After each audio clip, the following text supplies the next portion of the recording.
जय हिंद, जय भारत। मैं हूं रीना सुथार और स्वागत करती हूं आपका एक ऐसे चैनल में जहां कर्मचारी पेंशनर्स और फैमिली पेंशनर्स के वेलफेयर से जुड़े मुद्दों के बारे में बात होती है। सरकार के द्वारा जारी कोई मेमोरेंडम की जानकारी शेयर होती है या अपडेट शेयर होती रहती है, लेकिन इसके साथ साथ पेंशन संबंधित समस्याओं के निवारण को लेकर भी बात होती है।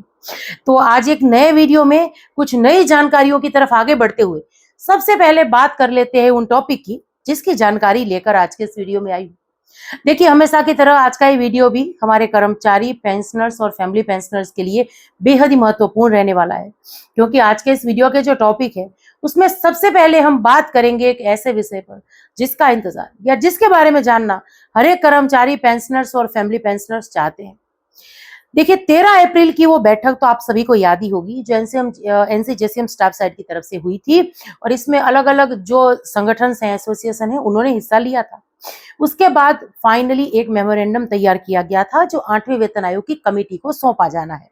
अभी तक ये मेमोरेंडम नहीं सौंपा गया है, लेकिन आज के इस वीडियो को पूरा देखेंगे तो आपको पता चलेगा कि अगली बैठक 8वें वेतन आयोग की जो अध्यक्ष है जस्टिस रंजना देसाई जी, इनके साथ कब होने वाली है। इस सवाल का जवाब आपको मिलेगा।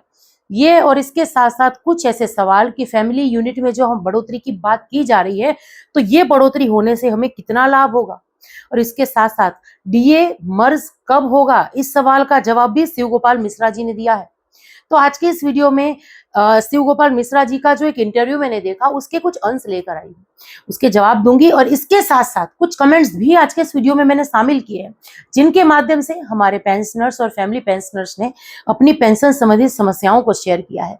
तो चलिए, इसी जानकारी के लिए आज के इस वीडियो में आगे बढ़ते हुए आप सभी से निवेदन है कि इस चैनल के माध्यम से जो मैं प्रयास कर रही हूँ, जो जानकारी शेयर कर रही हूँ, अगर वो यूजफुल लग रही है, पसंद आ रही है, तो लाइक और शेयर कर दीजिएगा। इस वीडियो को हाइप जरूर से करिएगा ताकि हर एक कर्मचारी पेंशनर्स, फैमिली पेंशनर्स तक इस वीडियो की जानकारी पहुंच सके। आप चाहें तो चैनल को ज्वाइन कर सकते हैं, ये पूरी तरीके से ऑप्शनल है, लेकिन अगर सब्सक्राइब नहीं किया है तो जल्दी से पहले चैनल को सब्सक्राइब कर लीजिए, फिर उसके बाद वीडियो को देखना कंटिन्यू करिए, और नोटिफिकेशन ऑन रखना भी बेहद ही जरूरी है, तो वो भी कर दीजिएगा। इसी के साथ आज के इस वीडियो की शुरुआत करती हूँ इस सवाल के साथ। देखिए, 8 पे कमीशन की अगर बात करें तो डीए बढ़ा।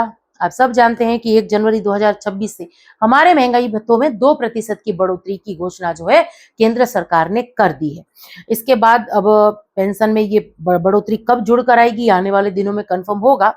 जब स्पर्श टीम की तरफ से हमारा अप्रैल महीने की पेंशन का मैसेज आ जाएगा, तब इसके बारे में कंफर्म हो जाएगा कि इस महीने ये बढ़ोतरी पेंशन या सैलरी में जुड़ कर आएगी या अगले महीने आएगी। तब तक थोड़ा हमें इंतजार करना पड़ेगा ये जानने के लिए एरियस वगैरह की अभी स्थिति क्या है। लेकिन आगे अगर बात करें तो देखिए, डीए तो बढ़ चुका है, लेकिन मर्ज कब होगा, इसके साथ ओपीएस बहाली, रिटायरमेंट एज से मिनिमम सैलरी तक जेसीएम ने क्या क्या मांगे रखी है, इसके बारे में जब बात की श्री शिव गोपाल मिश्रा जी ने, तो ये जो इंटरव्यू था उसमें बहुत सारे मुद्दे ऐसे थे जिसके बारे में अभी तक हमने इस वीडियो के माध्यम से बात नहीं की थी। तो चलिए एक एक करके इन सभी सवालों को देख लेते हैं। हालांकि अगर मैं बात करूं तो इस इंटरव्यू में जो शिव गोपाल मिश्रा जी है, इन्होंने तकरीबन 20 सवालों के जवाब दिए हैं। ये ऐसे सवाल हैं जो कर्मचारी पेंशनर्स और फैमिली पेंशनर्स के वेलफेयर से जुड़े हैं। यहाँ पर देखिए, रिटायरमेंट की एज को लेकर भी उनसे सवाल पूछा गया था, तो इस पर भी उन्होंने जवाब दिया है। लेकिन सबसे पहला सवाल देखिए, फिटमेंट फैक्टर को लेकर कर्मचारी यूनियनों ने क्या फैसला लिया है। फिटमेंट फैक्टर, आप सब इतना तो देखिए अब जान ही गए हैं, जो भी हमारी फैमिली पेंशनर्स भी है, जो डिपेंडेंट भी हैं, जिनको फिटमेंट फैक्टर के बारे में नहीं पता था, तो देखिए आज सोशल मीडिया के माध्यम से कम इतना तो सभी को पता है कि फिटमेंट फैक्टर को लेकर ये जो सारी चर्चाएं या जो ये प्रयास चल रहा है, ये क्यों हो रहा है। क्योंकि देखिए, फिटमेंट फैक्टर अगर अच्छा खासा मिला तो ही हमारी सैलरी या पेंशन में बढ़ोतरी होगी, जो अन्य भत्ते हैं उसमें तो ही बढ़ोतरी होगी। एमएसपी पर भी फिटमेंट फैक्टर असर डालेगा, तो फिटमेंट फैक्टर का आंकड़ा हमारे सभी के लिए बेहद ही महत्वपूर्ण है। तो उसको लेकर जहां सवाल पूछा तो इसका जवाब क्या मिला। देखिए, 13 अप्रैल की बैठक में रेलवे, डिफेंस और अन्य केंद्रीय विभागों की यूनियनों ने सर्वसम्मति से 3.833 फिटमेंट फैक्टर की मांग पर मोहर लगाई है। 7वें वेतन आयोग में 2.57 का जो फैक्टर दिया गया था, उसने कर्मचारियों की जो क्रय शक्ति उसको मजबूती नहीं दी थी जिसकी उम्मीद थी, यानी 7वें वेतन आयोग में उतनी पेंशन नहीं बढ़ी थी। ये कर्मचारियों को, पेंशनर्स को उतना फायदा नहीं हुआ था जब 2.57 था फिटमेंट फैक्टर। इसीलिए अभी फिटमेंट फैक्टर जो है उसको 3 पॉइंट से भी ज्यादा की मांग रखी जा चुकी है। और देखिए, ये सिर्फ मांग रखने वाले हैं, लेकिन केंद्र सरकार कितने पे सहमत होगी या 8वें वेतन आयोग की कमेटी जो है अपनी सिफारिश से क्या पेश करेगी, ये आने वाले दिनों में पता चलेगा। लेकिन अपने आप में भी ये मेमोरेंडम जो है ये बेहद ही महत्वपूर्ण हो जाता है, क्योंकि ये जो मेमोरेंडम है यही वो खाका तैयार करेगा कि 8वें वेतन आयोग की कमेटी जो है जो सिफारिश से पेश करेगी उसको दिशा यही मेमोरेंडम देगा। तो ये मेमोरेंडम ऐसे में काफी महत्वपूर्ण हो जाता है। इसके साथ साथ देखिए, अगर बात करें तो पिछले 10 वर्षों में महंगाई दर और जीवन स्तर में जो बदलाव आए हैं उन्हें देखते हुए 3.833 का जो फैक्टर है वही एकमात्र रास्ता है जो कर्मचारियों की आर्थिक सुरक्षा प्रदान कर सकता है। तो ये कहना है श्री शिव गोपाल मिश्रा जी का, और इसीलिए ये जो है प्रयास जारी है। अब अगला सवाल क्या था, क्या सरकार इस भारी वित्तीय बोझ को उठाने की स्थिति में है? आज जब हम एक अच्छे खासे फिटमेंट फैक्टर के बारे में बात करते हैं, या हम ये कहते हैं कि 8वें वेतन आयोग में हमारा एचआरए में बढ़ोतरी होगी, टीए में बढ़ोतरी होगी, या अगर 2 से 2.5 साल अगर लेट आया 8वां वेतन आयोग तो हमें लाखों रुपए का एरियर तक मिल सकता है, पेंशन जो है हमारी डबल हो जाएगी, सैलरी में अच्छी खासी बढ़ोतरी होगी। तो ऐसे में देखिए, कर्मचारी पेंशनर्स को ये भी सवाल आता है मन में कि हम तो उम्मीद रख रहे हैं 8वें वेतन आयोग से, 8वें वेतन आयोग की कमेटी सिफारिशें भी बनाएगी, लेकिन क्या केंद्र सरकार इस आर्थिक बोझ को उठा पाएगी? तो इसका देखिए जवाब क्या था। ये केवल एक मांग नहीं बल्कि ठोस गणित है। जब आप 18,000 यानी वर्तमान में न्यूनतम बेसिक जो है सैलरी की, इसको प्रस्तावित 3.833 फिटमेंट फैक्टर से गुणा करते हैं तो राशि जो है 70,000 के आसपास ही बैठती है। अब रही बात संसाधनों की, तो भारत आज दुनिया की 5वीं सबसे बड़ी अर्थव्यवस्था है और जल्द ही तीसरी अर्थव्यवस्था बनने जा रहा है। अगर देश का खजाना बढ़ रहा है तो उस खजाने को मजबूत बनाने के लिए जो कर्मचारी दिन रात देश की सेवा करते हैं, काम करते हैं देश के लिए, उनको क्यों पीछे रखें? क्यों उनके हक की बात ना करें, या उनको क्यों फायदा ना हो? अब देखिए, इसके लिए भी ये जो मांग है ये तेज हो गई है।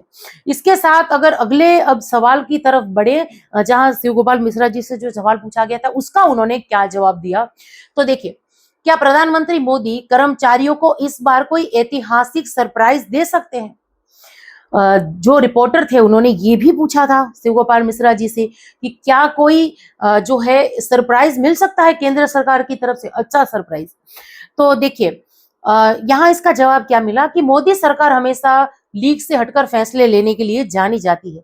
जिस तरह सरकार ने यूपीएस लाकर एक बीच का रास्ता निकाला, यानी एनपीएस की जगह यूपीएस आया, तो उसी तरीके से 8वें वेतन आयोग में भी फैमिली यूनिट के तर्क को स्वीकार करके सरकार एक बड़ा बदलाव, एक अच्छा खासा बदलाव जो है वो ला सकती है। कुछ ये कहना था शिव गोपाल मिश्रा जी का।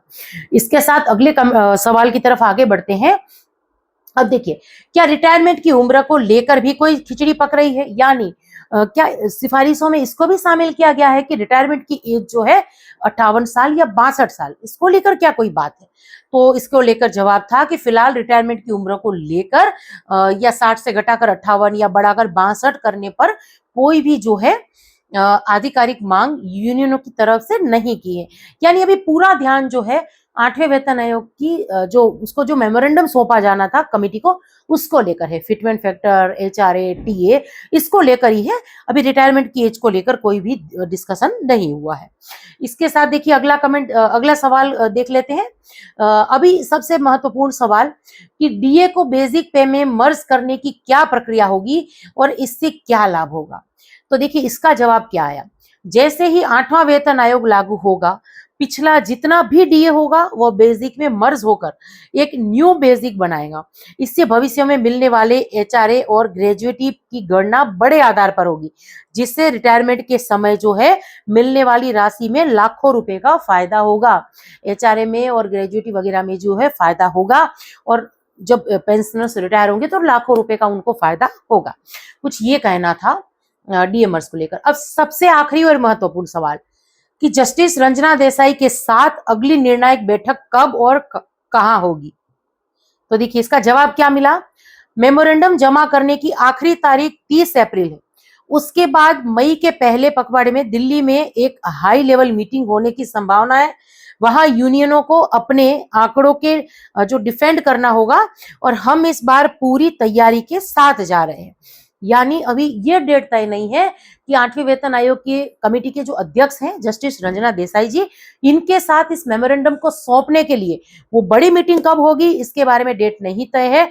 लेकिन ये कंफर्म है कि देखिए 8वें वेतन आयोग को लेकर मीटिंग्स का दौर शुरू हो चुका है और लगातार ये आगे भी बढ़ रहा है।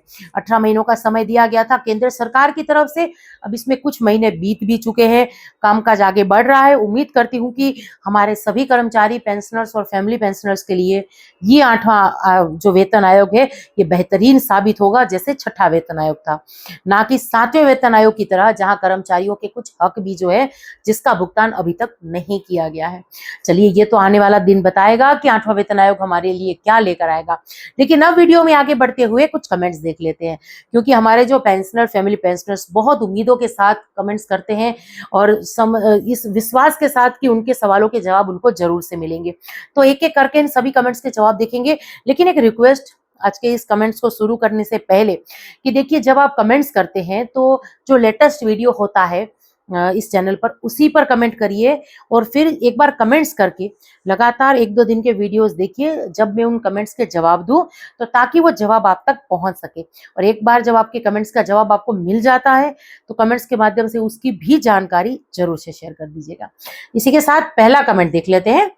एक लिख रहे हैं कि मैडम जी नमस्ते, जो DAC pension court case through जीते हैं, मगर पेंशन कब शुरू होगी, कितने महीने लगेंगे, प्लीज इसके बारे में बताइए।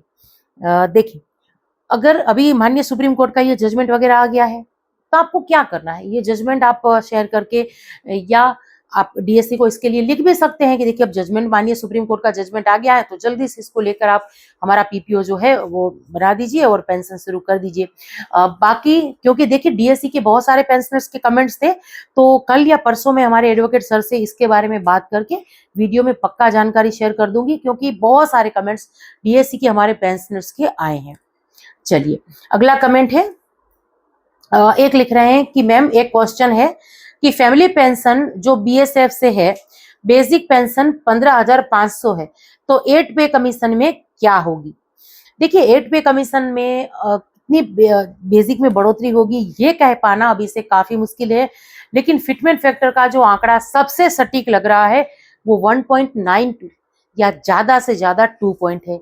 इससे ज्यादा मिलने की उम्मीद नहीं है, क्योंकि मुझे ऐसा लगता है कि जब केंद्र जो 8वें वेतन आयोग की कमेटी है वो जब सिफारिशें पेश करेगी केंद्र सरकार के सामने, तो फिटमेंट फैक्टर भले ही वो 2.50, 2.57 या कितना भी करे, लेकिन केंद्र सरकार का तर्क ये हो सकता है कि क्योंकि महंगाई भत्ता सिर्फ 60% है तो हम फिटमेंट फैक्टर पर जो है एक अच्छा खासा आंकड़ा कैसे दे, कुछ इस तरीके का तर्क भी केंद्र सरकार का हो सकता है। पर ये सारी चीजें आने वाले दिनों में कंफर्म होगी, और जब तक फिटमेंट फैक्टर का आंकड़ा कंफर्म नहीं हो जाता कंफर्म बेसिक बताना मुश्किल होगा, पर आप 1.92 या 2 पॉइंट के हिसाब से आपकी बेसिक जो है उसको निकाल सकते हैं। चलिए अगला कमेंट है, एक लिख रहे हैं कि देखिए मैडम डीएससी केस का पीपीओ कब आएगा। देखिए सेम सवाल है जैसे कि कुछ देर पहले हमने डीएससी का केस देखा। आप एक बार जो है कंप्लेन डालकर देख सकते हैं, क्योंकि माननीय सुप्रीम कोर्ट का जजमेंट आ चुका है तो अब इसमें कोई भी गुंजाइश नहीं रहती है देरी की। पर मैं तो यही समझ रही हूँ कि देखिए, और हम सभी यही चाह रहे हैं कि डीएससी को खुद ब खुद जो है पीपीओ जल्दी से जल्दी निकालने की कार्रवाई शुरू कर देनी चाहिए, क्योंकि ऑलरेडी इतना लेट हो चुके हैं। जो पेंशनर्स के केस माननीय सुप्रीम कोर्ट तक गए हैं, काफी परेशानी झेली है उन्होंने, इनमें कुछ फैमिली पेंशनर्स भी होंगी। तो ऐसे में इन सभी परेशानियों को ध्यान में रखते हुए, और क्योंकि अभी जजमेंट आ ही चुका है, आज नहीं तो कल इन पैसों का भुगतान करना ही है, पेंशन शुरू करनी ही है, तो बिना किसी की परेशानी के कर दे, पेंशनर्स को कोई परेशानी ना हो, इसके बारे में डीएससी को जरूर से सोचना चाहिए। चलिए अगला कमेंट है, एक लिख रहे हैं कि जय हिंद मैम, मैम मैं पूछ रही थी कि मेरी फैमिली पेंशन 2000 की बनी हुई है, यानी साल 2000 से शुरू हुई है, क्या उसमें भी कोई बढ़ोतरी होगी। अभी 9,000 रुपए बेसिक है। देखिए 9,000 रुपए बेसिक है, अगर रिजर्विस्ट पेंशनर्स हैं तो भी 8वें वेतन आयोग में कुछ बढ़ोतरी तो होगी ही। और अगर आपकी नॉर्मल पेंशन जो है वो 9,000 रुपए है तो उसमें फिटमेंट फैक्टर फिर अलग से लगेगा, उस हिसाब से बढ़ोतरी होगी। आप एक जो नेक्स्ट कमेंट करिए उसमें विस्तार से लिखिए सर्विस वगैरह के बारे में, ताकि मैं उसका जो जवाब अच्छी तरीके से दे पाऊँ। चलिए अगला कमेंट है, एक लिख रहे हैं कि मैम मुझे पीपीओ में एसीपी 2 शो हो रहा है, लेकिन मुझे सिपाही की ही हिसाब से पेंशन आ रही है, क्या ये सही है? बिल्कुल सही नहीं है। आपको अगर नेक्स्ट रैंक की प्रमोशन मिली हुई है, पीपीओ में लिखा हुआ है, और फिर भी अगर आपको सिपाही रैंक की पेंशन आ रही है तो ये बिल्कुल गलत है। जल्दी से इसको लेकर कार्रवाई करिए। सीपी ग्राम का टोल फ्री नंबर जो है 1800111960, इस नंबर पे कॉल करके जल्दी से कंप्लेन दर्ज करा दीजिए। अगर आपका कॉल नहीं लग रहा, कंप्लेन कराने में कोई भी दिक्कत आ रही है, तो आप मुझे कॉल कर सकते हैं, मैं आपकी बात जो है सीपी ग्राम के में करा दूंगी। चलिए अब सबसे आखिर में ये कमेंट देख लेते हैं। एक लिख रहे हैं कि मैम नमस्कार, मैं 1999 में हवलदार रैंक से पेंशन आया हूँ 16 साल करके, मेरे को कुछ भी मिलेगा या नहीं? देखिए, अगर आप 8वें वेतन आयोग के तहत आपकी पेंशन में बढ़ोतरी होगी या नहीं ये पूछ रहे हैं तो बिल्कुल होगी। महंगाई भत्ता जिस तरीके से बढ़ रहा है, केंद्र सरकार अनाउंस कर रही है, वो आपको मिलेगा, एरियस वगैरह मिलेगा। और एसीपी या एमएससीपी को लेकर अगर जानकारी चाहते हैं तो देखिए, न आपको एसीपी लागू है न एमएससीपी लागू है, और इसकी वजह यह है कि आप जो है 1999 में रिटायर होकर आए हैं, तो आपको जो है एसीपी या एमएससीपी दोनों ही लागू नहीं है। चलिए इसी के साथ एक और कमेंट्स देख लेते हैं जो हमारे नेपाल से पेंशनर से इनका है। ये लिख रहे हैं कि मैम मैं नेपाल से शादी किया था 2015 में, वाइफ जो है एक्सपायर हो गई आरआर हॉस्पिटल में, तो ये जो है टीए में थे और 2019 में रिटायर हुए हैं, और फिर से नेपाल से ही शादी किया हूँ, तो अब वाइफ का नाम जो है कैसे ऐड होगा इसके बारे में रिप्लाई करिए। देखिए, आप आपके रिकॉर्ड से संपर्क करिए और इसको लेकर कार्रवाई कराइए। पहले आपकी जो सेकंड वाइफ है इनका पार्ट 2 ऑर्डर होगा, इसके लिए जो मैरिज का सर्टिफिकेट्स वगैरह है, डॉक्यूमेंट्स हैं, वो आपको सबमिट कराने हैं। सेकंड वाइफ का आधार कार्ड, ये सारी चीजें आपको सबमिट करानी है। इसके साथ जो फर्स्ट वाइफ है इनका जो डेथ सर्टिफिकेट है वो आपको सबमिट कराना है। तो ये सारी चीजें सबमिट करा के आप जो है नेक्स्ट जो सेकंड वाइफ है इनका पार्ट 2 ऑर्डर करवाइए और फिर आप पीपीओ में नाम दर्ज कराइए। लेकिन जब तक एक पीपीओ, नया पीपीओ जिसमें आपकी सेकंड वाइफ का नाम प्रॉपर तरीके से, बिना स्पेलिंग मिस्टेक के, डेट ऑफ बर्थ वगैरह सही, आधार कार्ड का नंबर वगैरह सही, पान कार्ड का नंबर सही, फोन नंबर सही, ये सारी जो डिटेल है वो बिल्कुल सही होकर एक पीपीओ आपके हाथ में ना आ जाए, तब तक ये कार्रवाई आप कराते रहिएगा। और इनको और उनके साथ हमारे बहुत सारे ऐसे पेंशनर्स हैं जिनको मैं रिक्वेस्ट कर रही हूँ कि अगर आपके पीपीओ में आपकी जो फैमिली है इनकी डिटेल सही नहीं है तो आप आपके रहते करवाइए, क्योंकि ये सारी चीजें सही करवाने में बहुत दिक्कतें आती हैं।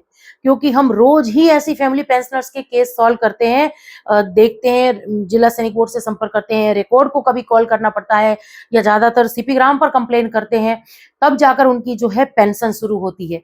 तो ये सारी कार्रवाई एक सर्विस पेंशनर्स को खुद के रहते ही कर देनी है, ये उनकी जवाबदारी। तो चलिए, यही कुछ जानकारी थी जिसको लेकर आज के इस वीडियो में आई थी। और ये जानकारी आप सब लोगों को कैसी लगी कमेंट्स के माध्यम से जरूर से शेयर करिएगा। इसी के साथ आज के इस वीडियो से विदा लेती हूँ। जय हिंद।